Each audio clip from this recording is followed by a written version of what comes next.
참 지난 동안에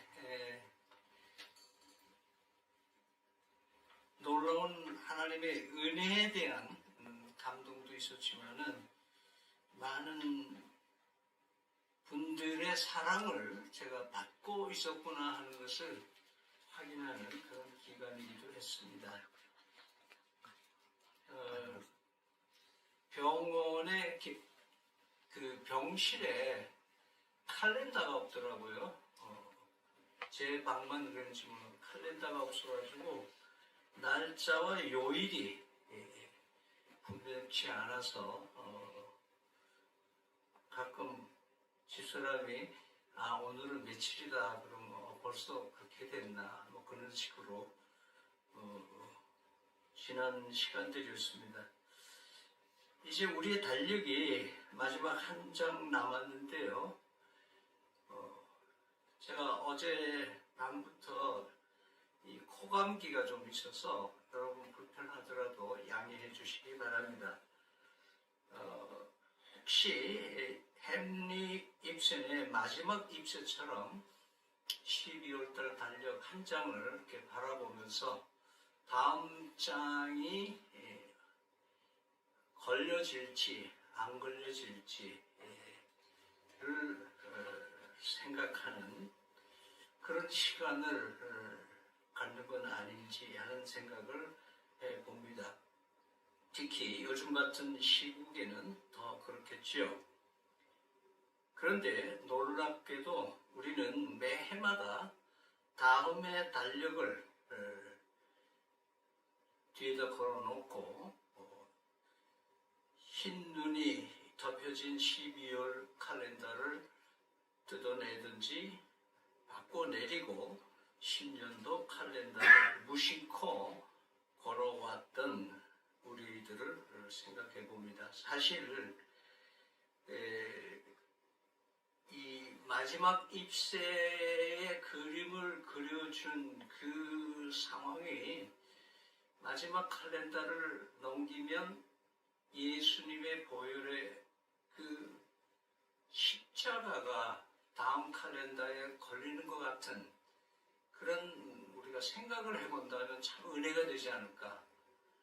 그 다음 장은 없지 싶은데 주님께서 그 다음 장을 펼 수 있도록 십자가 은혜로 해주셨다는 것을 생각하면 시간 속에 계시는 하나님의 모습을 우리는 생각을 해봅니다. 그러면서 우리는 우리 시간은 잘 알겠는데 그 기억하게 해주는 폰이 알려주기도 하고 칼렌더를 넘기면서 알 수는 있는데 우리는 하나님의 시간을 별로 생각 안 하고 살고 있지 않은가 하는 것을 깊이 묵상하게 됐습니다.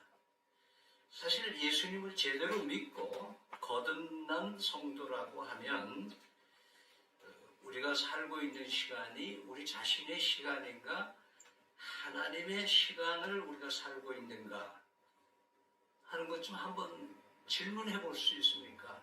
나는 하나님의 시간을 살고 있는가 아니면 내 시간을 살고 있는가?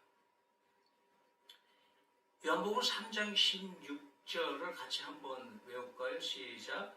하나님이 세상을 이처럼 사랑하사 독생자를 주셨으니 이는 저를 믿는 자마다 멸망치 않고 영생을 얻게 하리라. 그러니까 예수를 믿으면 우리의 시간이 영생이라고 하는 하나님의 시간대로 우리가 환승되었다라고 하는 것을 우리는 확실히 알게 됩니다. 믿습니까? 그러니까 성도들은 인간으로서의 살아가는 시간을 살고는 있지만 영생으로 이어지는 하나님의 시간 속에서 살아간다고 하는 사실을 잊어버리면 안 된다. 그래서 하나님의 시간 속에서 우리가 살고 있다. 문제는 우리는 하나님의 시간을 의식하지 못한 데 있는 것이지 하나님의 시간이 우리의 삶 속에 구체적으로 역사하고 있다는 것을 동일하게 우리는 인식하지 못하고 생각하지 못하고 살아가는, 따라서 내 삶의 현실에 취해서 하루하루 그냥 희노애락 이런 속에서 마치 다람쥐가 쳇바퀴를 도는 것처럼 하루, 일주일, 한 달, 한 해 이렇게 살아가고 있는 것은 아닌지. 사실은 하나님의 시간은 언제부터 언제라고, 어떻게 하죠? 영원이란 말은 뭐예요? 시작도 없고 끝도 없는. 그래서 창세기 1장 1절에 태초에 하는 시간, 요한복음 1장 1절에 태초에 하는 시간은 시간이 시작됐다고 하는 의미이긴 한데 내 시간이 시작됐다는 의미가 아니고 하나님의 시간이 시작되었다는 의미가 되겠죠. 그래서 이 하나님의 시간은 사실은 아무도 모른다고 기록이 되어 있죠. 사도행전 1장에 보면은 예수님이 부활을 하시고 500여 명이 나타나 보이시고 이제 마지막 승천하기 직전에 제자들에게 이제 둘러싸여 있을 때 제자들이 인간의 시간에 대해서 묻습니다. 이스라엘을 회복할 때가 이때입니까? 라고 묻습니다. 그때 예수님께서 나는 모른다. 나는 모른다. 하나님만이 아신다. 그렇게 표현하고 있습니다. 예수님의 재림의 시간도 예수님은 언제 온다고 말씀하신 적이 없고 하나님만이 그 시간을 안다. 예수님이 생전에 3년 동안 사시면서도 이스라엘을 뒤집어서 독립시키고 정권을 쥐고자 하는 그런 야망을 가진 사람들 주변에 있으면서 이때입니까? 주님이 영광 받을 때가 이때입니까? 할 때마다 아직 내 때는 이르지 않았다라고 말씀한 대목들이 기억이 납니다. 그런데 실상은 크리스마스라고 하는 날은 하나님의 시간을 잊어버린 인간들을 향해서 하나님의 시간을 알려주시기 위해서 그 아들님 독생자 예수님을 이 땅에 보내주신 날이 크리스마스인 겁니다. 요한은 누가복음이나 마태복음처럼 아기 예수님의 탄생에 대한 기록은 하지 않습니다. 그러나 그 1장에서 예수님의 탄생의 의미가 어떤 것인가를 아주 폭발적으로 말씀을 선포합니다. 1장 1절에 요한은 태초에 말씀이 계십니다. 하나님과 함께 계십니다. 그리고 이 말씀이 곧 하나님이십니다. 그렇게 선포를 합니다. 그러면서 14절 말씀에 말씀이 곧 육신이 되어 우리 안에 거하시니 독생자의 영광이요. 요 한 줄로 예수님의 탄생을 일목요연하게 폭발적으로 선포해 주십니다. 즉 하나님의 시간을 인간의 시간대에 맞추어 주신 사건이 크리스마스입니다. 우리는 세계 표준시에 맞춰서 세계가 돌아가는 크로노키오, 이 시간을 우리가 가지고 살아가는 인간들인데요.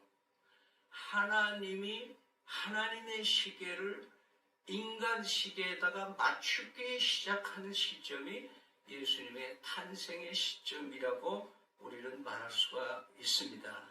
그래서 예수님은 알파와 오메가 되시고 시작과 끝이라고 말씀하시는 이유가 거기에 있습니다. 그래서 예수님이 인간으로 스스로 찾아와 주셔서 하나님의 시간을 찾아주시기 위해서 인간의 실시간으로 고난받으시고 십자가에 못 박혀 대신 피 흘려 죽으시고 3일 만에 부활하셔서 구세주가 되심으로써 인간의 잃어버린 하나님의 시간을 되찾아 주신 예수님의 모습입니다. 그래서 누구든지 예수를 그리스도로, 예수님을 하나님으로 믿으면 영생을 얻는다 하는 말은 하나님의 시간에 편입되는, 상상할 수 없는 우리의 신분 변화. 그래서 고린도는 말에 보면은 새로운 피조물이라는 생각. 옛날 시간 체제로 살아가는 인간이 아니라 전혀 새로운 시간 개념으로 살아가는 새로운 피조물로서의 우리 그리스도인의 모습을 얘기를 하고 있습니다.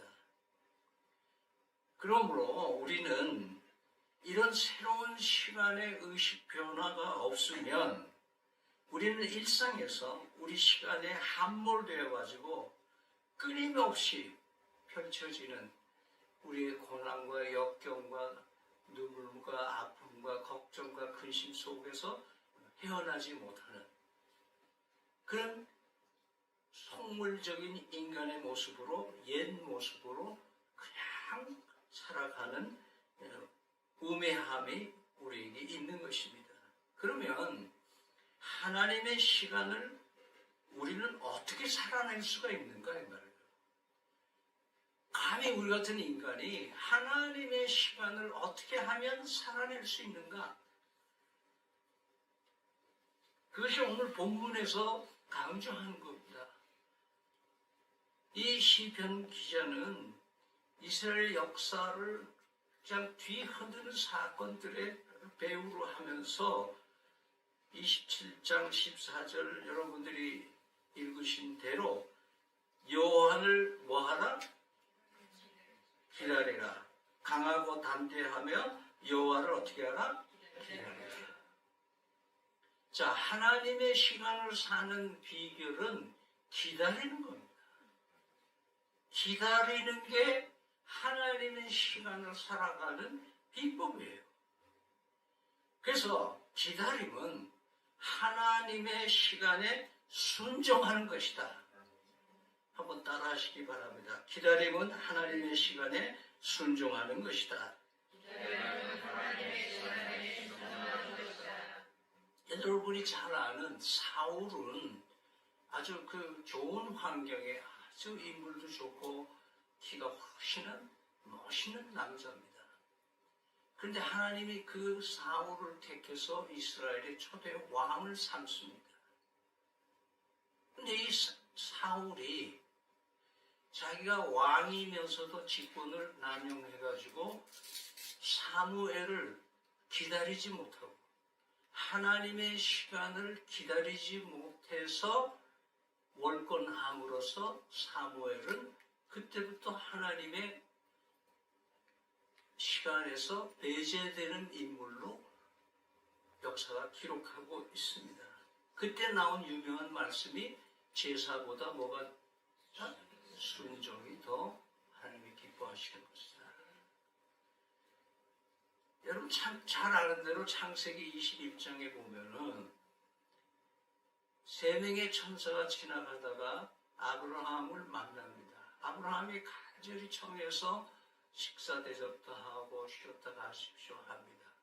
그때 천사가 하나님이 이 가정에 벌써 갈대아 우르에서 하란에서 이 가나안 땅으로 오게 하신 그 이야기를 종합하면서 그 집에 씨를 주겠다. 아들을 주겠다고 말씀합니다. 이제 100세와 80세가 넘은 이 노 부부가 이 충격적인 메시지를 듣습니다. 그러면서 웃는 사건도 나오고 하죠. 그런데 그 하나님의 시간에 따라서 아브라함을 통해서 큰 민족을 이루시겠다고 하는 하나님의 시간이 펼쳐지게 돼 있는데, 이 두 부부가 깝깝한 거예요. 응? 언제 이게 지금 소식이 없잖아. 응? 이게 어떻게 가능해 이게. 그래서 깝깝한 사라가 먼저 제안을 해서 인간의 시간으로 풀어보려고 합니다. 결국 이스마엘이 나오면서 얼마나 이 역사가 복잡해집니까? 약속의 아들 이삭을 기다리지 못했던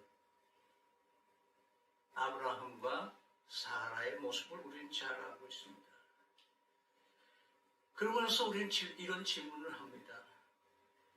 내가 지금 기다리는 상황에 있는데 지속적으로 하나님의 계획을 신뢰하고 있는가 이 말이에요. 지속적으로 나를 통해서, 내 가정을 통해서, 내 후손을 통해서 하나님이 하시고자 하는 그런 하나님의 시간을 나는 기다리고 있느냐? 아니면 내 계획대로, 내 생각대로, 내 시간 타임에 걸려가지고 이렇게 할까, 저렇게 할까, 이렇게 하면 더 좋을 것 같은데, 누구한테부터 하면 더 잘 될 것 같은데, 이렇게 전공을 바꾸면 되겠는데, 이거 이렇게 계속해서 머리를 굴리면 과연 우리는 하나님의 시간을 살아내는 사람이냐? 두 번째 기다림은 우리의 믿음을 성장시킵니다. 따라해 주시기 바랍니다. 기다림은 우리의 믿음을 성장시킨다. 기다림은 우리의 믿음을 성장시킨다. 기다리는 것은 아무것도 아니고 그래 보자 이런 거 이렇게 이게 기다리는 것이 아니죠. 굉장히 능동적인 것이 기다림입니다. 그래서 기다림은 그냥 시간 낭비하는 것이 아니라 적극적으로 사는 삶이 바로 기다림입니다. 기다림은 단순히 시간 흐름이 아니라 우리의 믿음과 인내를 연단하는 과정입니다. 요셉의 예를 잘 보시죠. 창세기 후반부 37장 이후의 끝까지 요셉의 이야기가 가득 차 있는데요. 요셉이 50장을 기록될 거리라고 전혀 생각 없었습니다. 하나님의 시간을 우리는 이해할 수가 없어요. 요셉은 전혀 모르고 그냥 팔리면 팔리는 대로 그 시간 타임이 하나님의 시간에 의해서 절묘하게 진행되는 그 삶을 요셉은 하나하나 이해하고 예측하고 사는 것이 아니라 하나님의 전적인 시간에 의탁하고 기다리고 억울한 일이 생겨서 유혹이 와도 무슨 일이 생겨도 그냥 하나님의 시간을 기다렸습니다. 기다리니까 자기도 구원하고 가족도 구원하고 민족도 구원하고 나라도 구원하는 역사가 이루어진 겁니다. 그래서 기다림은 그냥 기다림, 시간 낭비가 아니라 우리는 신앙으로 살아내는. 그래서 어쩌면 기다릴 시간은 훈련과 준비의 시간인 줄 믿으시기를 바랍니다. 아무것도 없어. 이거 힌트라도 주셔야지. 이거 어떡하란 말이야. 이런 상황이 벌어지더라도 하나님의 시간은 진행되고 있다는 것을 믿으시기를 바랍니다. 세 번째 기다림 속에 하나님은 우리를 방임하시거나 방치하지 않습니다. 왜 이런 끔찍한 일이 내게 닥칩니까? 라고 해봤자 그건 질문 축에 들어가지 않습니다. 기다리라고 그랬잖냐. 기다리면 되지. 네가 할 수 있는 최선은 기다리는 거야. 네가 할 수 있는 가장 큰 믿음의 행동은 기다리는 거다. 그럼 방치하지 않으시면 뭐 어떻게 하는 걸 어떻게 하시는 겁니까? 임마누엘 한다 임마. 주님이 우리와 함께 계신다. 예수님의 별명이 임마누엘 아니에요. 하나님의 임재는 우리가 기다림 속에서도 소망을 잃지 않게 합니다.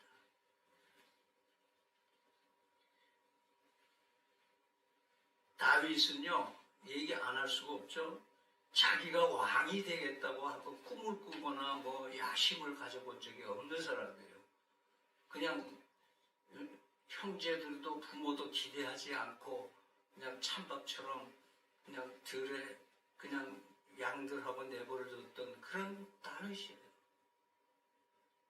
한 번도 자기가 왕이 되보려고 기도하거나 하나님 나에게 비전을 주십시오. 왕이 되게 해주십시오라고 막 울부짖고 양틈에서 밤을 새고 기도한 적도 없어요. 그런데 그 다윗 하나님이 택했어요. 그리고 다윗이 겪어가는 여러 과정들을 한번 생각해 보세요. 나 같으면 하나님 내가 언제 왕 된다 했는겨? 왜 이 고생 바가지입니까 이거? 그럴 법한데 그런 말 한마디 없어요. 왜? 임재하시는 하나님을 믿고 기다리고 있었기 때문에 그 유명한 시편 23편이 그것을 증명해 주지 않습니까? 다윗은 하나님을 신뢰하며 원수들에게 보복하지도 않고 하나님의 적절한 타이밍을 기다렸습니다. 하나님께서는 우리와 함께 하시며 우리의 고통과 우리의 대망, 우리가 뭘 기대하고 있는지 하나님과 함께 계신 것만으로도 대만족입니다 라고 하는 찬양을 들을 수 있는 그런 임마누엘 하나님.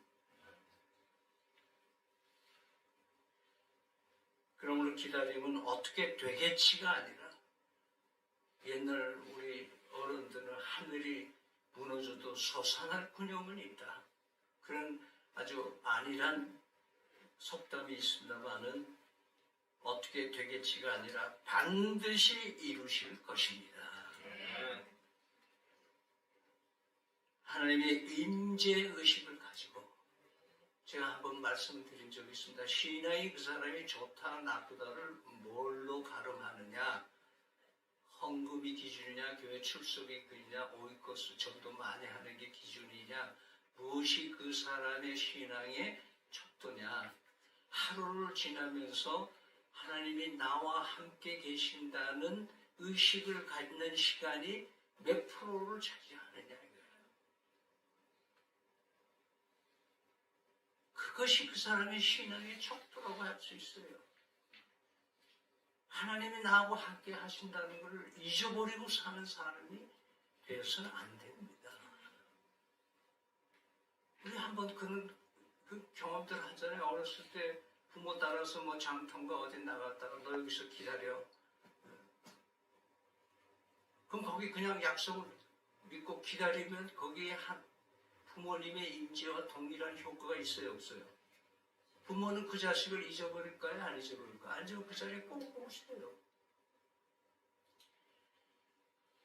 그럼 네 번째는 기다림 후에는 하나님의 축복이 있다.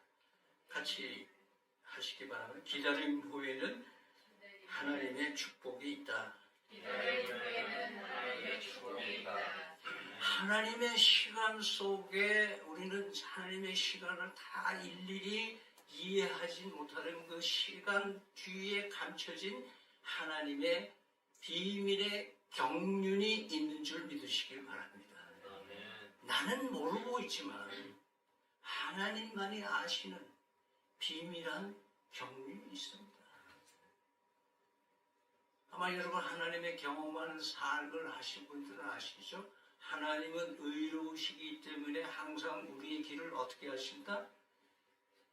의로운 대로 인도하신다. 하나님은 사랑이시기 때문에 하나님은 우리의 길을 항상 어떻게 한다? 유익된 길로 인도하신다. 여러분, 하나님은 우리가 이해하지 못하는 비밀의 경륜을 반드시 가지고 계세요. 어떤 사건이나 경험과 충격과 아픔과 모든 것들을 일어나는 일들이 우연히 생기는 일은 없어요. 반드시 그걸 통해서 하나님이 뭐예요? 비밀을 주신 거예요. 그래서 기다리면 그 비밀의 경륜을 체험하게 해 주신다. 그걸 우리 가장 쉽게 이해하기 쉽게 말하면 복을 받는다 이 말이에요. 여러분, 요즘 시기를 흔히 강림, 대림절, 대강절 뭐 그렇게 얘기하죠. 예수님이 오시는 걸 기다리는 시기다. 그리고 재림에 기다리는 시기다 이렇게 표현을 합니다. 그렇게 거기에 빼놓지 않고 나오는 주인공이 두 사람이 있습니다. 한 사람은 시몬이라는 사람이고 하나는 안나라는 사람입니다. 누가복음에서는 목자들이 첫 번 천사들의 메시지를 받고 경배하는 그 순간을 갖게 되는데요. 누가복음 2장 22절 하반절에 보면 이렇게 되어 있습니다. 예루살렘에 시몬이라는 사람이 있으니 이 사람은 의롭고 경건하여 이스라엘의 위로를 기다리는 자라. 이스라엘의 위로. 예수님의 탄생하는 이사야서의 9장으로 제가 기억하는데 그는 그 놀라우신 분이요 만왕의 왕이요 평화의 왕이요 하다가 그분은 위로자라 카운셀러라 그렇게 표현한 대목이 나옵니다. 그러니까 이 시므온은 예수님의 초림을 간절히 갈망하고 기다렸던 거예요. 그 시국과 나라가 복잡하고 이스라엘의 그 전패가 걸려있는 그런 그 로마의 그 청칼에 가려져 있던 그 시절에 시므온은 여호와의 위로를 기다리고 있었다. 기다리고 있었다.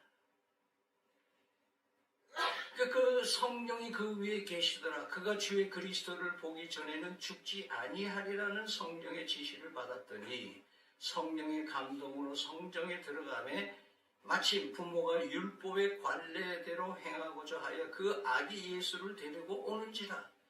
시므온이 아기를 안고 하나님을 찬송하여 이르되 주제여 이제는 말씀하신 대로 종을 평안히 놓아주소서. 내 눈이 주의 구원을 보았나이다.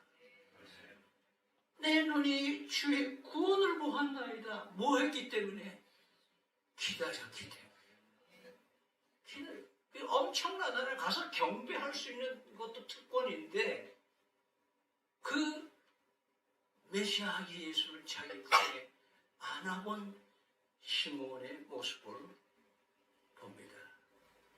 하나님의 응답은 항상 우리의 상상을 뛰어넘는 사실을 잊지 마시기 바랍니다. 기다림 끝에 하나님의 놀라운 계획이 펼쳐질 것을 기대하고 사시기를 바랍니다.